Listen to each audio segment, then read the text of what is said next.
Welcome to Brave New Bookshelf, a podcast that explores the fascinating intersection of AI and authorship.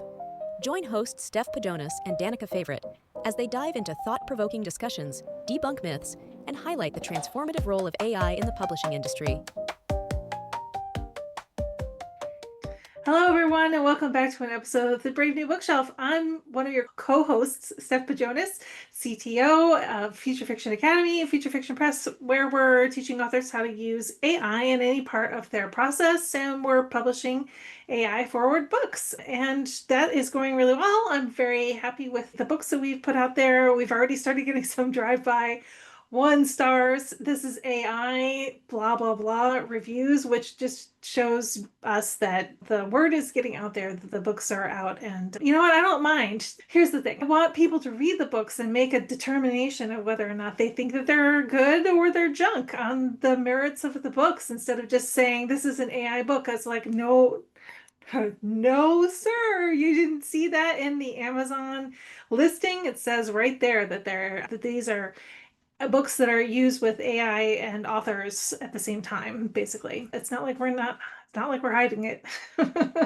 So I want people to actually download them and read them, tell us if they are enjoyable or not, because we do put a lot of work into them, even though we use AI to help us with them. So anyway, we've been back from Vegas for a few days now. I actually had to leave Vegas a day early because the smoke and the dry air were just really, really bothering my sinuses and whatnot. And I was just ready to go home at that time. So I got on an earlier flight and made it home and spent the weekend with the family. And I've already been into Manhattan once this week. So it has been very, very, very busy. And I'm sure it's been busy for my lovely co-host as well, since she's been home, because she actually, I think, stayed an extra few days after me in Las Vegas. Danica, favorite, how are you doing today? I am great. Yeah, I did. I stayed extra in Vegas, although I also did catch a flight home a little bit early. I've never done this before. I felt really bad asking the people at the airport for directions on how to do this, but I flew standby and caught an earlier flight home, and it was amazing. I like didn't realize how super easy it was to do. I was very pleased because I also got home a little bit earlier than planned. Instead of late at night, I got home in the evening, and so it was great. For those of you who don't know me, I'm Danica Favorite. I'm the community manager at Publish Drive, where we help authors on all stages of their journey, from helping you format your book to finding the perfect metadata and book descriptions and AI covers, as well as getting your books out to the largest network possible. And then finally, distributing your books. I just said distributing your books, but finally, splitting your royalties. There we go. And I wanted to say thank you to everyone at Author Nation who came up to either me or Steph or both of us to tell us their experience with the podcast. It meant a lot to both of us. And we had this really sweet person. Will, I want to just give you a shout out. Like, he came up to me and he told me how much he loved the podcast, and he gave Steph and I both Starbucks gift cards, and it was just the sweetest thing. And I really want to just emphasize how much all of those kind words and everything mean to us, because it was really touching. It was so beautiful. And this is why we do it. Like Steph was saying about people who automatically 1-star the book for being AI without even trying it. Like, we have to stop doing that. And the fact that all of these people are showing us kindness is so important. And I want to emphasize that need for kindness in our world, and just encouraging people and being kind and loving. And just, again, huge thank you. The other thing I did want to say is I talked to one of our listeners who had come to my presentation about Publish Drive and said, "Hey, I hear you talk about Publish Drive on the podcast. I don't really know exactly what you do. You talk about it, but," and this is just an open invitation to anyone. If you want to learn more about Publish Drive and what we do, feel free to reach out to us through the podcast. And also for FFA and Future Fiction Press, if you want to check out those books, if you want to learn about some of the amazing classes that FFA does, also reach out for that as well. I think we don't often put that invitation out there, but we are always here for you. We just assume that it's an open invitation. And so I'm explicitly stating that because I think people sometimes are a little shy to ask. And this is what we do. This is why we're here. And so thank you again for that, because I thought Vegas was wonderful. The AI sentiment was much more positive. I think every conference we keep going to is more and more AI positive, more and more people willing to give it a try. And so if you're coming to us for the first time and you're like, okay, I'm not really sure about this AI thing, we're going to say the same thing we tell everybody almost every episode. We try to fit this in that AI is a tool and you get to use it in the way that makes sense for you and your business. You don't have to use it for everything. Pick the things that make the most sense for you. And so today we have our good friend Russell Nohelty here, who has a couple of really cool ways he's using AI. And we've had Russell on before, but since we've had him on the show, he's kind of branched into two different ventures that are really amazing and pretty exciting. The first is he's working with a tool called Plot Drive, and this is great for people who are looking for help with their writing. And for those people, this is going to be a cool part for you. But he also has this really cool thing with his Hapitalist program called the WrestleBot. And it's really amazing. I just on a call yesterday learned something even more new that actually has been there the whole time that I didn't know about. And so I'm really eager to hear from Russell. And again, like if you want to use it for writing, Russell's going to have some tips for you. And if you just want it to organize your business and organize your thoughts, Russell also has that cool tip for you today, too. Let's get started. Russell, why don't you go ahead and tell us a little bit about yourself and what you're doing with AI right now? Sure. So I do a whole lot with AI. My name is Russell Nohelty. I'm USA Today bestselling author. I wrote all of these books and a bunch more. These workbooks were all done, at least drafted with AI. A lot of the articles that are in the later books were done with AI. I had to write 3 books in like 2 weeks earlier this year because when Writer MBA, my former company with USA Today bestselling author Monica Leonel, collapsed, we took all of the books down that we had written together, which included a direct sales book, a Kickstarter book, and I had to write those 2 books very, very quickly. I guess it was only 2 books. It felt like 10 books. Oh, and I had to rewrite a bunch of our author ecosystems book as well to release it with just my work in it as well. So I had to do work on 3 books really fast.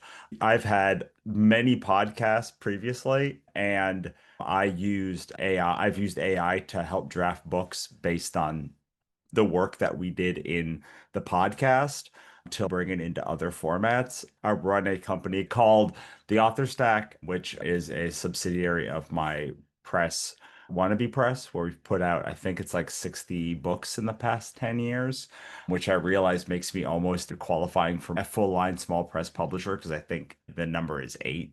Most distributors want you to release 8 books a year before that happens. And as in as part of the author stack, I started a founding member program called Hapitalist, which is about investing in your happiness like you invest in your money and figuring out like how to balance these two things together and realizing that alignment changes over time. And as part of it, what I did was I created a digital brain based on all of the work. It's like 2.3 million words that I have written or spoken over the last 10, 15 years and put it all into this program that people can access who join Hapitalist and get 24/7, 365 live support. Not live support, but live support from I didn't call it RussellBot. Everyone in Hapitalist calls it RussellBot, so now it's just become RussellBot. It's one of these things that took a name of its own. So yeah, between that and then my work with Plot Drive, which is a writing software that helps you break blocks with AI or without AI, like you don't have to use the AI to do it. I really appreciate working with Plot Drive because it's like working with Microsoft Word if Copilot didn't suck terribly. It's like what if like Copilot actually was good and like that's great. And so like when I saw it, I was like, wow, this is amazing. This is like what Copilot should have always been.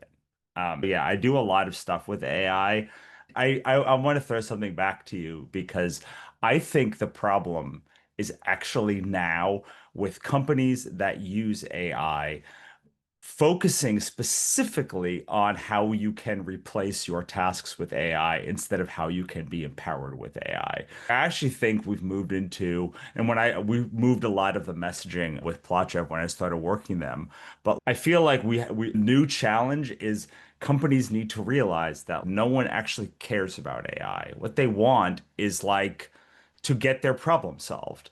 And it's like they don't care if it's AI or JI or like a little fairy that comes out and taps them on the forehead. What if we focus on how the messaging about how we empower humans instead of messaging on how we replace humans, which I think companies like Claude do a pretty good job of. But in general, I feel like a lot of these one-star reviews and such are based on like companies are not helping themselves, right? Yeah, I think you're right. I love that reframe that you gave about empowerment as opposed to replacement because I think you're right. Those one-star reviews are really about fear. And oddly enough, I wrote this thing the other day that I don't know what I'm going to do with it, but you know me, I'll figure something out.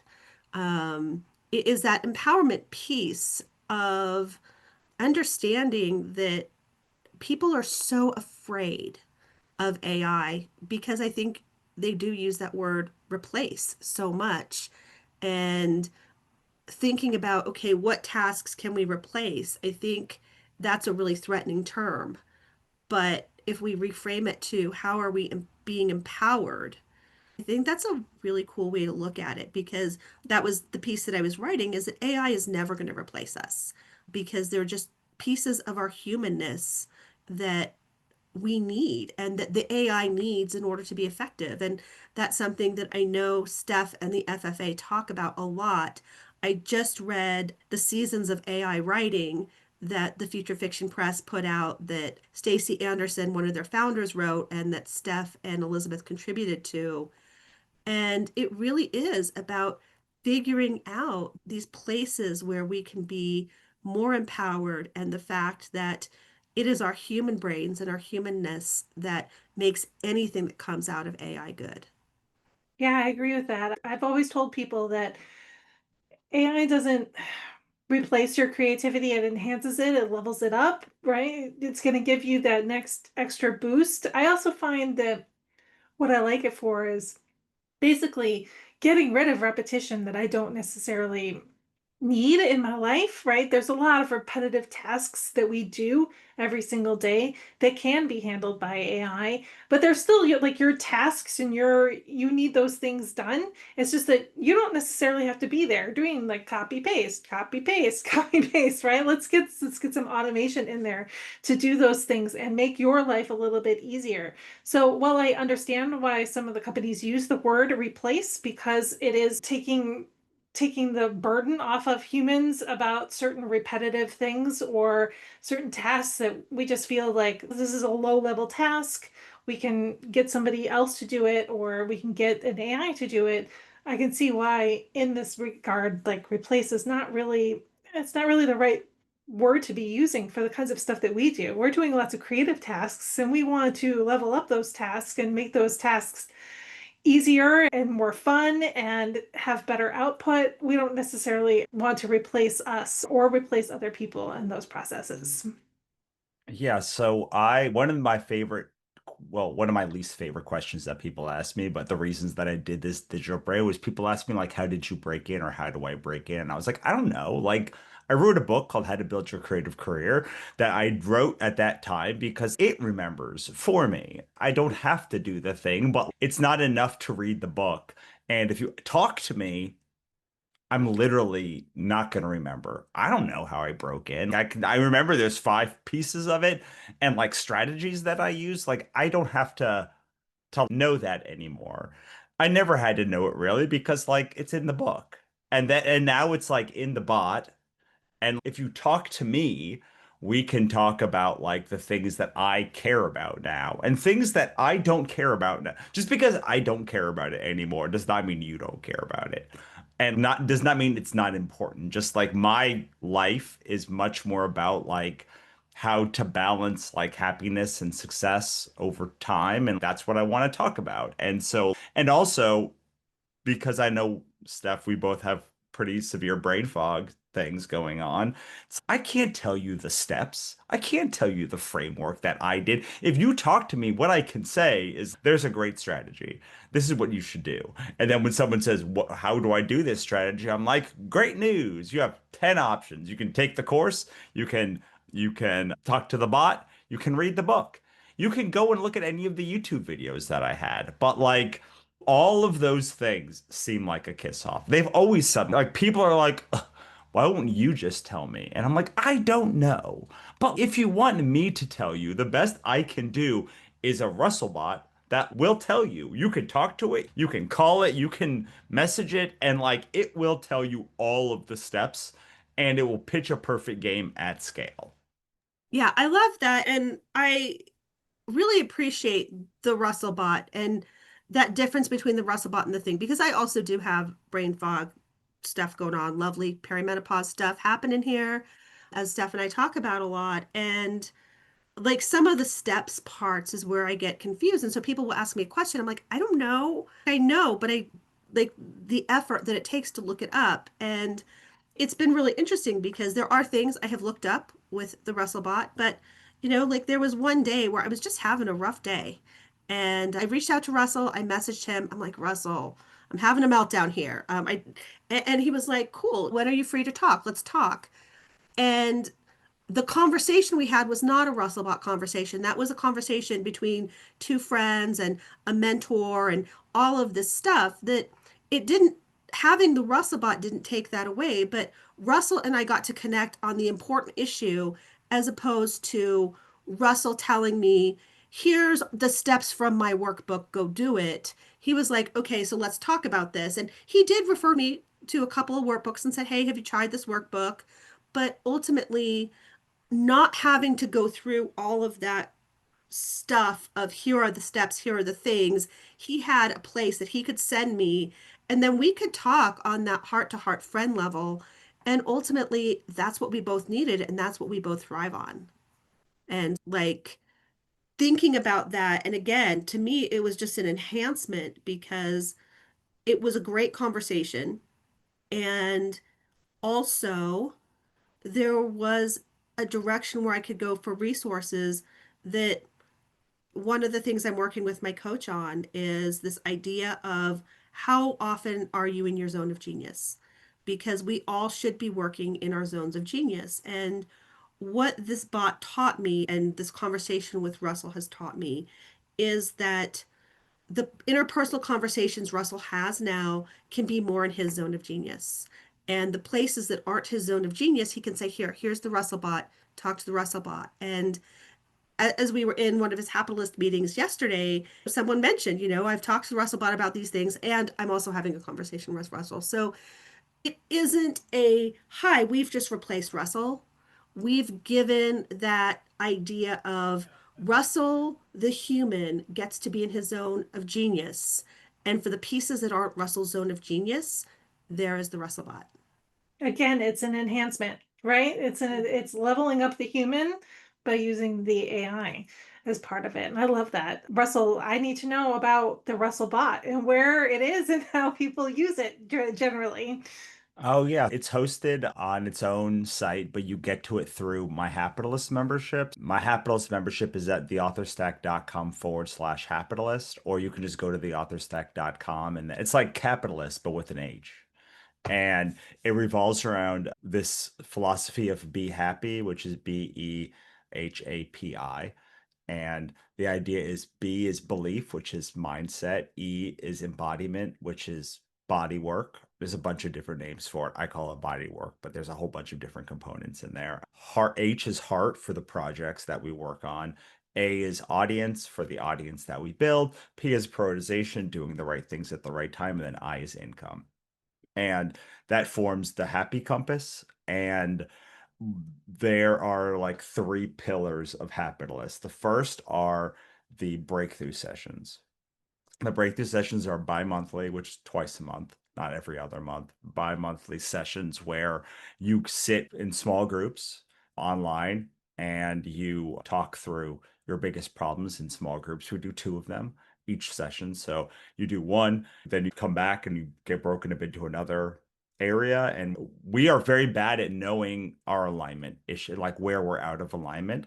And we're even worse at knowing when the internal alignment that we once had has drifted and that we're no longer in alignment. So because everyone in Hapitalist is on the same path with the same methodology, like we can all look out for each other and know all of these things. And like to me, that's the most important part of Hapitalist is like being able to come. But not everyone agrees with me. So like between the sessions, we have the Russellbot, and the Russellbot is trained on all of my material, and it helps you individualize all of the things that you're hearing. And the third is the resources. So what generally happens is you'll go to a Hapitalist session and be like, you should look at X. And then people are like, okay, great. I read this Kickstarter book but I don't know how to apply it to my own thing. And the next Hapitalist session, breakthrough session, is in 2 weeks. So I don't want to wait 2 weeks. And I don't want to spend $300 to get on Russell's calendar, and he probably doesn't even have an opening for the next few weeks. So the Russellbot allows you to it has ingested all this material, and it then can say, okay, this is the framework. How does this apply to your situation? I have one of our members has never been to one session, but like she does VR movies and such. And she's used the Russellbot easily like second or third most among everyone. But her connection is about like how to take all of the things she's thinking and how to process it and synthesize that. So she'll be like, what about this thing? What about this pitch? And then Russellbot will say, maybe you should rearrange it this amount of time, which is something that you can do in ChatGPT or Claude or any of these things. The advantage of Russellbot is it was exclusively trained on my methodologies. So if you want something that has been trained on good methodology and you like my methodologies and you're happy with those, then you can use it specifically in that way. So it's 3 pillars, one of which is past work that ranges from Substack and Kickstarter to mindset stuff. And my next book, it gets trained. The minute that I write something, it gets trained, even if it's not coming out for 6 months, all the material and then the individualization and then the in-person connection. And my philosophy of Hapitalist is that between those 3 things, you can keep yourself aligned at any one time and you can get back in focus, figuring out what your least what your path of least friction. That's what we call it, the path of least friction, which is how can I get to where I want to be with the least amount of effort, but knowing that it is still effort. Like I'm going to stop. I will go on to a whole nother like 20-minute thing on Hapitalist, but so that is how I think about how it integrates and like why I don't want it to be just by itself because you need the resources to read all of the things and to be able, it gives footnotes. So it tells you where to go for more information. And then the in person is really important because like you can then bring what your problem is and talk through it with people. And most people want to talk through stuff. And it's very reasonable. It's $300 a year. And I do that specifically because I want you to be able to easily re-up it every year and be like, this is easily worth $300. Yeah, it easily is. And one of the things that I didn't realize until you just said it again, every time I turn around, I'm learning something new about this Russellbot that how many times we're talking to an author and we're listening to people talk about, oh yeah, it's in my next book, and you have to wait for the next book. I didn't realize that this is being trained as you're writing things. So it's not wait for the next book. It's literally the most up-to-date information. So I think that's really cool. One of the things I want to go back to is talking about plot drive. And I liked what you were saying about, being in Microsoft Word and how the AI tool in there is terrible because I was just writing something the other day and just for grins and giggles because I was mad, I used like I started a sentence with the same word, like in one paragraph, and then the very next paragraph I did it again. And I hate doing that. And I know that's a flaw in my writing. So I asked it, I was like, oh, Copilot, that's its name. I said, Copilot, how do I fix this? And it rewrote the whole thing and it did it so terribly. And I was like, oh my gosh, why can't you be good? You should be good. So tell us a little bit about Plot Drive and how Plot Drive works. Sure. I wrote a book called How to Write Irresistible Books That Readers Devour, which in the last couple months has been used as like the basis for how their version of Copilot works, which is called Co-Writer.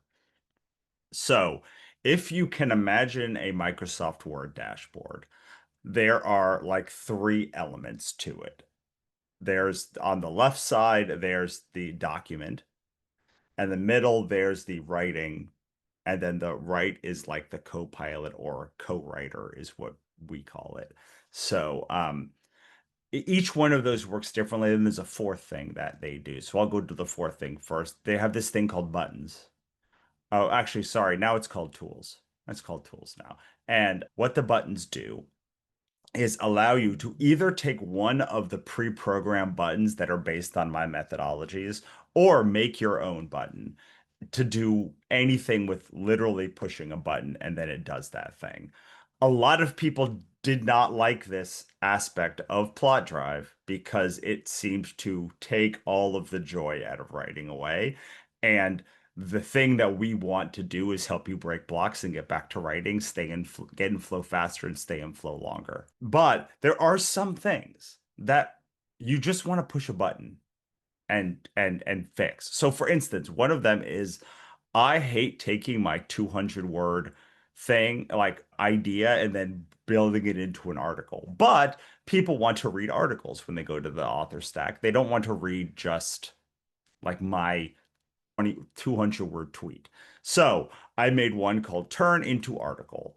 And it just takes my like Facebook post or whatever, and it with a couple of it goes boom boom, and then suddenly I have an article that I can edit.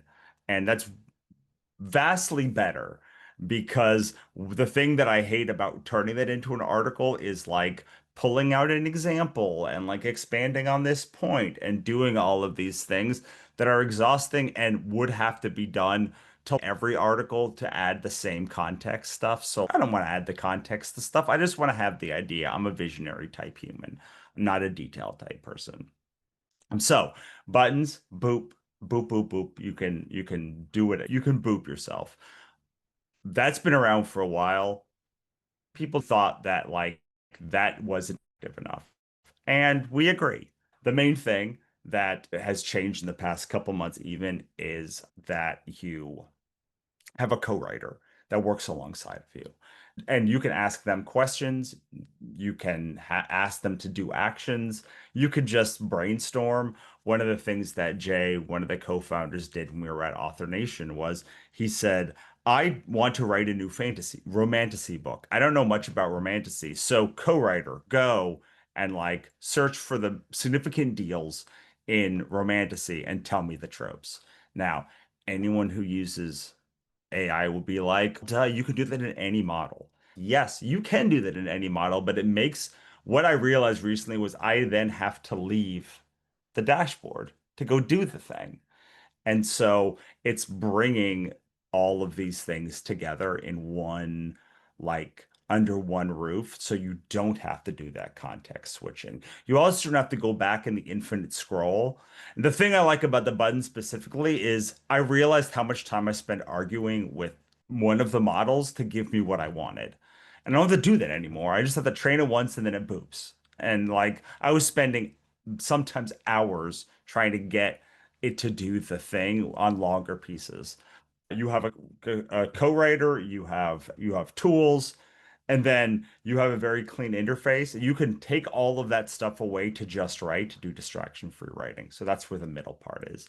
And then what I love about but what I dislike about doing projects in other platforms is that if it ingests something, then it ingests all or none of it. Well, you can use all of it, you can delete it. And with Plot Drive, because you have in the document editor, you can toggle on and off anything. So if you want just like 4 chapters to be used to train this next step, you can do that. If you write fiction and nonfiction, you can have those separations and just toggle on, toggle off, whatever you want, whenever you want. And it gives you that context to make those like really narrow band decisions. And overall, when you have all of these things working in tandem together, it like really lets you surgically slice what your problem is and get to the root of it. So most other softwares or all softwares are based on like are I love all of these other softwares, but they often tell you that in order to you're having this kind of block. So as long as you filter through the way that I think your blocks work, you will have success. Where I think Plot Drive is different, but some people might find chaotic, is that my blocks never come from the same place. Some of them are document blocks. Some of them are ordering blocks. Some of them are co-writer blocks. I need to research something. Some of them are tool blocks. I don't want to have to go and do all the work to argue with. And regardless of where the blocks come, you can just stay in your zone of genius more often, as Danica was talking about. And yeah, I appreciate how it goes about breaking blocks.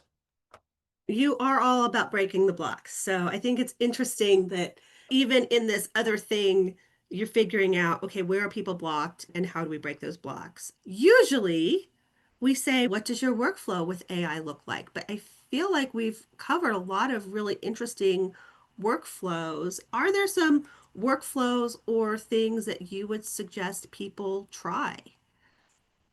Yeah. Okay. So let's say you are AI hesitant. The biggest AI block that I think can be helpful for anyone is for you to go into your just upload a chapter and or an article or whatever and ask, what am I missing here? It is very easy and almost nobody ever does it. But every single person on this planet could benefit from like having someone look over their shoulder and say, what, like, where am I blind? Because we all live through one lived experience, every single one of us. And it doesn't matter like creed, nationality, gender, sex, any of that stuff. Like we still are filtering everything through one lived experience. And where I think AI doesn't get enough credit for is allowing you to live outside of that lived experience. Yeah, I think that's really helpful as a writer, being able to put that in because you're right. We don't always know where our blind spots are. Like I said, I could tell you that I know one of my bad habits as a writer is I'll start the same sentence with the same word too often. But I know that blind spot and I know to look for it. But I knew that because I had an editor pointed out to me multiple times. But like I know there are still places where I have blind spots. And if we want to grow as a writer, that's one of the things that I've said a lot. I think Steph and I have talked about quite a bit is for me, it makes me a better writer. I know I'm a good writer, but I also know I'm not a perfect writer and I'm not the best writer. And there are ways I can always improve. And one of the things I was just sharing in the AI for Writers group the other day is even in my prompting, I know I'm a good prompter, but I sat down with ChatGPT one day and I said, hey, can you tell me my blind spots and how I'm prompting you? And it did. And it gave me some really helpful tips based on what it knows of how I work and what my work is. And I think what you're saying about using that is a beginning writer, you don't have to even take those suggestions, but to even be made aware of where your blind spots are is really, really cool and really helpful. I think that is something that I really hope people after whatever stage of writing you're at, after you get off of this, listening to this, please go and ask AI, whether that's in your current work or something else in your workflow, is just say, hey, what are my blind spots? And use that as a learning tool. Just pick one and use that to improve. Yeah. So There's one other one that I really use a lot where I yes. think that could be very helpful, which is okay. So we all know there are things that we do in writing that make our work better. But we don't talk enough. Oof, I've never actually said this out loud to somebody on like a in public, but there's also a bunch of stuff that we do to make our work worse. Like, we all really suck at some part of writing. Like mine, I don't think about the romance aspect very much. I know other people, they like only think of the romance aspect. So I also said earlier that I'm a visionary kind of person, which means I don't like getting bogged down in the details, which is sometimes great. But like when I want to write a scene or a chapter, I'm like, oh, I have a really cool idea for this monster fight that's like really 12 fights. I'm like, I'm not writing that. I'm not going to come up with 12 different demons that this person has to fight and then make them increasingly. Oh, that sounds terrible. So, like, I just don't do it. And, like, it makes historically has made my work worse because, like, I want to do it. I know that it would be make the book better, and I just avoid those things. And so, if instead we say, okay, I know I really want to do this thing, but like I just use AI for these parts I know I want to do but am bad at. Then also it's making you a better writer. And we talk about what better means, but like this is a tangible way that my books are better.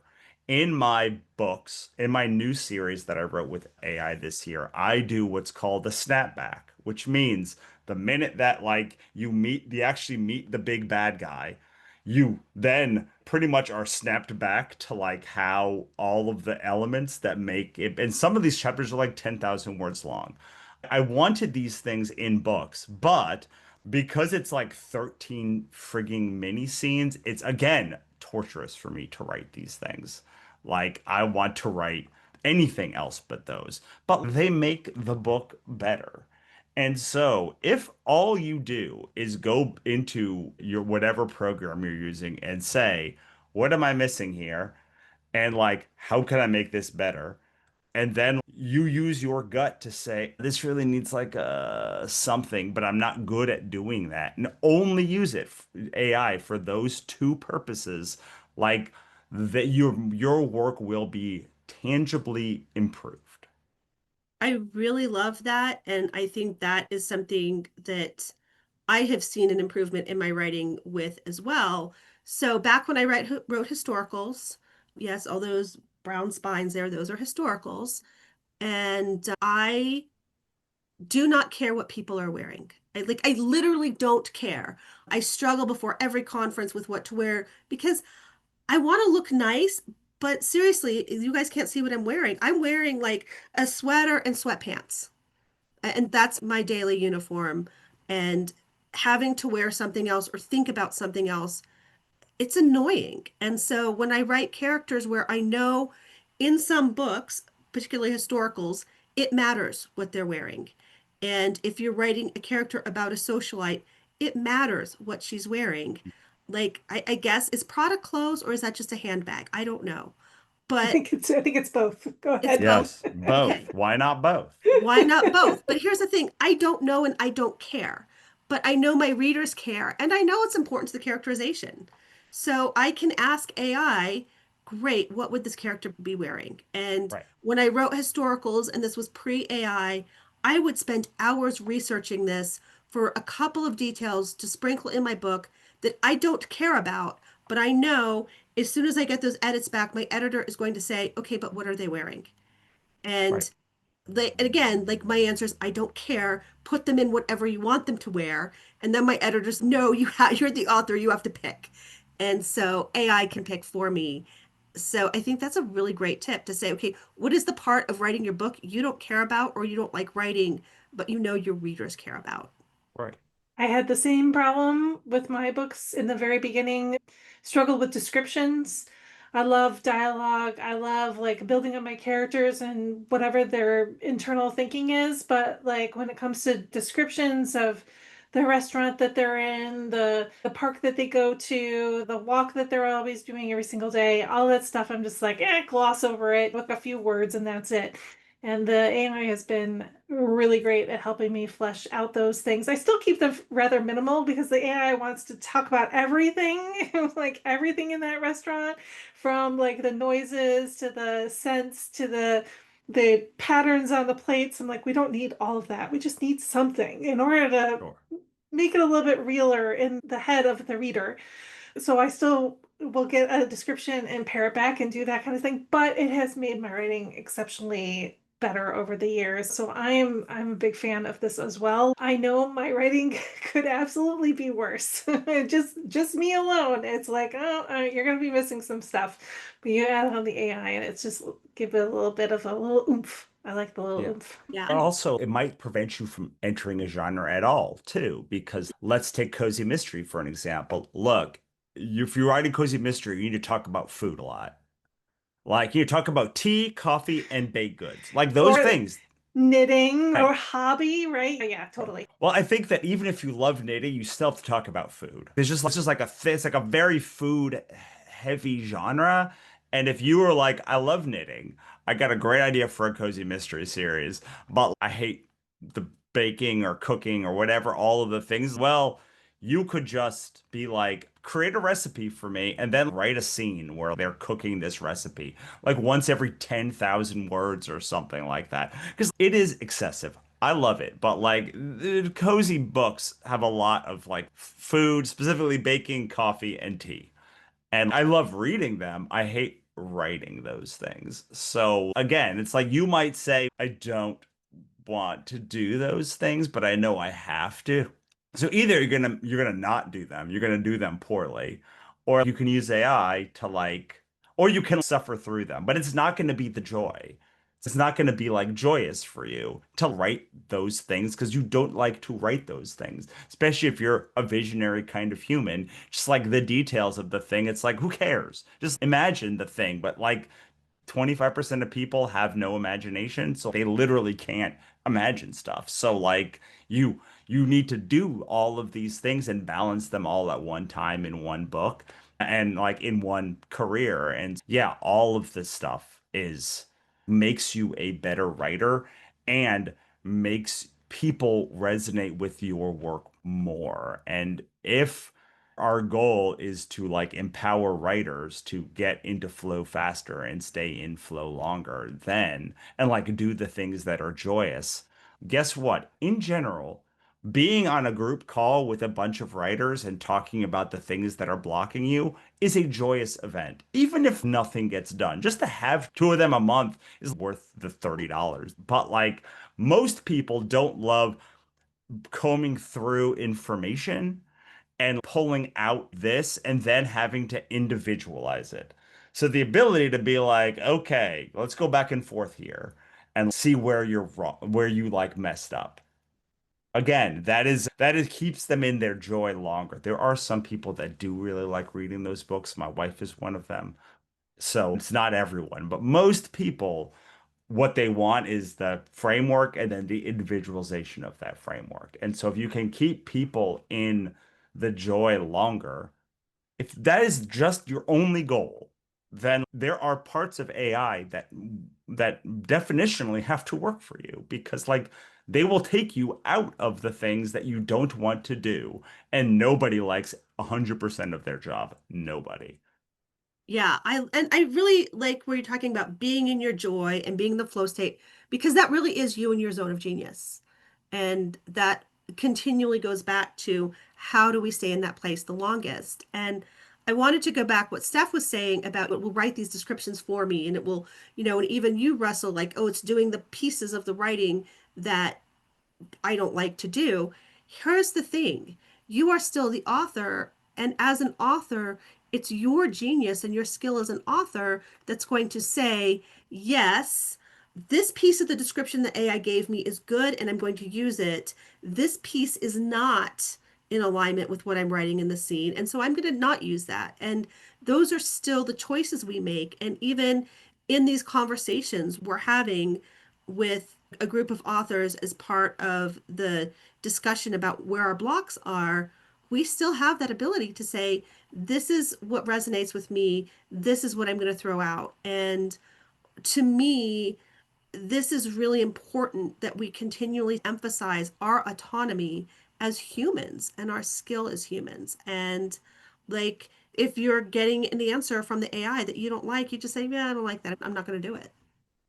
So we are getting ready to wind down, and we've talked a lot about some really cool things.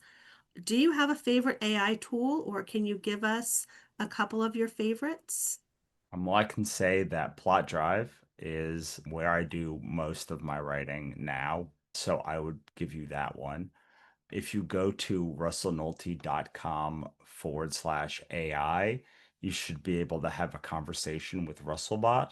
And so that's the other one. And it saves me so much time and energy and effort having to go through these blocks with people constantly, because my problem with coaching has always been I just want to do strategy coaching. I'm very excited about strategy coaching. Like the nitty-gritty things, I'm not very good at. I always, when I had done coaching before, it was like very much like nitty, and it was very much like you didn't do what I told you to do. Like, how did you even get here?